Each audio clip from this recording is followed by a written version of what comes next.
সংসদে বিহারের একরত্তি মেয়ে সপাটে দিল রাহুল প্রিয়াঙ্কাকে। উঠে দাঁড়িয়ে হাতের তালি দিলেন প্রধানমন্ত্রী নরেন্দ্র মোদী।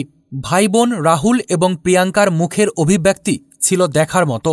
হ্যাঁ দর্শক, এই মুহূর্তের সবচেয়ে বড় খবর এবং পরবর্তী গুরুত্বপূর্ণ খবরগুলো সবার প্রথম পাওয়ার জন্য অবশ্যই চ্যানেলটিকে সাবস্ক্রাইব করে রাখুন এবং যুক্ত থাকুন আমাদের সাথে। সংসদে সংবিধান নিয়ে আলোচনা হয়, যেখানে প্রিয়াঙ্কা গান্ধী প্রথমবারের মতো ভাষণ দেন।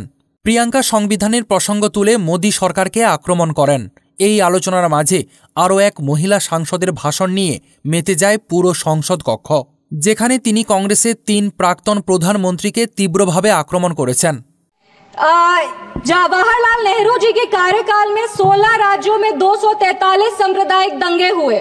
इंदिरा गांधी जी की कार्यकाल में 15 राज्यों में 337 सांप्रदायिक दंगे हुए और राजीव गांधी जी के कार्यकाल में 16 राज्यों में 291 सांप्रदायिक दंगे हुए। এই মহিলা সাংসদ হলেন লোক জনশক্তি পার্টির সম্ভাব্বী চৌধুরী। যারা তার ভাষণ শুনেছেন তারা হতবাক হয়ে গিয়েছেন।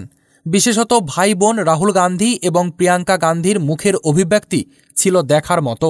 সমস্তিপুর থেকে লোক জনশক্তি পার্টির সাংসদ শাম্ভবী চৌধুরী সংসদে বিস্ফোরক ভাষণ দিয়েছেন। তার ভাষণে শাম্ভবী কংগ্রেস এবং প্রিয়াঙ্কা গান্ধীকে তীব্র আক্রমণ করেছেন এবং ইতিহাসের পাতা পর্যন্ত উল্টে দিয়েছেন।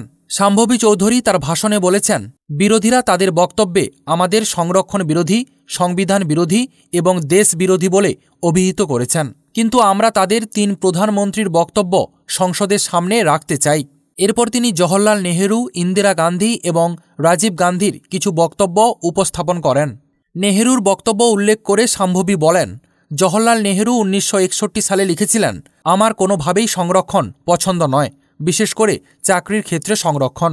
ইন্দিরা গান্ধীর প্রসঙ্গে তিনি বলেন, Indira Gandhi how prime minister decide বইতে তৎকালীন আইনমন্ত্রীর কাছে মণ্ডল কমিশনের রিপোর্ট প্রসঙ্গে বলেছিলেন, একটি এমন এটিআর তৈরি করুন যাতে সাপও মরে আবার লাঠিও না ভাঙে। রাজীব গান্ধীর প্রসঙ্গে শাম্ভবী বলেন, রাজীব গান্ধী বলেছিলেন, সংরক্ষণের নামে বোকাদের এগিয়ে দেওয়া উচিত নয়। আর এদিন বীর সাভারকারকে নিয়ে মন্তব্য করে বিপদে পড়ে গিয়েছে রাহুল গান্ধী। 10ই জানুয়ারি তাকে আদালতে হাজিরা নির্দেশ দেওয়া হয়েছে। তো দর্শক, বিহারের এই একরত্তি মেয়েকে নিয়ে আপনাদের কি মতামত রয়েছে অবশ্যই কমেন্ট সেকশানে কমেন্ট বক্সে জানাবেন। আপাতত এতটাই। পরবর্তী গুরুত্বপূর্ণ খবরগুলো সবার প্রথম পাওয়ার জন্য অবশ্যই চ্যানেলটিকে সাবস্ক্রাইব করে রাখুন এবং যুক্ত থাকুন আমাদের সাথে।